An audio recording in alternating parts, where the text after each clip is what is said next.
So we have a spherical tank. Whoops,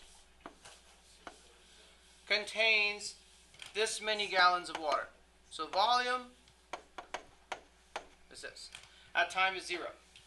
So you could say that TV is the same as XY is the same as input, output. So your point is 0 in that. Okay, here we go. For the next 6 minutes, water flows out of the tank. Okay, so out of the tank at a rate of this. Guys, what I just read, water flows out of the tank at a rate of this. Can someone tell me, how do I write that as an equation? Anyone? V prime t equals negative 9 Okay, that's V prime, I'm going to put it like this. dV dt. Okay, and keep going. Equals negative 9 sine root t plus 1. Cool. Why do you put the negative? Because it's flowing out. They won't give that to you. You got to make sure you read that very carefully. How many gallons of water are in the tank at the end of the 60? You with me?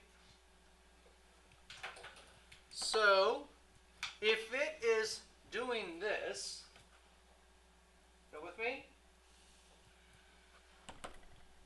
I'm going to use this. This is huge, guys. And if it hits you now, that's even good still. First fundamental theorem.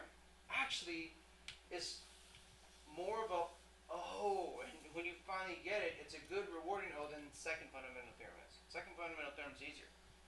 But first fundamental theorem is looking at displacements and displacements in two different ways.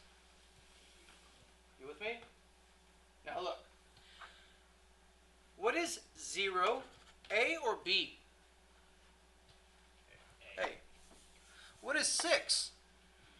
B. So what you're looking at is the the integral from 0 to 6 of negative 9 sine of t plus 1 dt. The integral of the velocity function, the rate of change, f prime, is equal to, do we know f of b?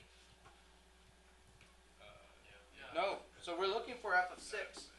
Do you know f of 0? 81. 81. Wait, where? 81.637. Okay? Guys, instead of subtracting it, I'm going to put it over here. I'm going to add it to the other side. And I'm going to put it as its value. But right now, this is f of 0. Otherwise, f of a. Look at this. If you didn't realize it already. This is y equals, this whole thing is mx plus where you start is b. This is why I wish they would show you in Algebra 1 y equals b plus mx, not mx plus b. Because you're starting here, this is the displacement change that occurs to this, whether it goes up or down, and this would be how much is left over after that. You with me? And if you put it into your calculator, some of you, did y'all do that? Robert, what'd you get? 36.606. There you go. How many gallons are in the water tank at that? 36.606. Guys, what if I took this off and I only put this into my calculator and it gave me a number? What does that represent? The displacement. That represents how many gallons fell out. It doesn't say how many are left in the tank because you're not taking this into account. It just said it leaked out X amount of whatever gallons. Good? First fundamental theorem.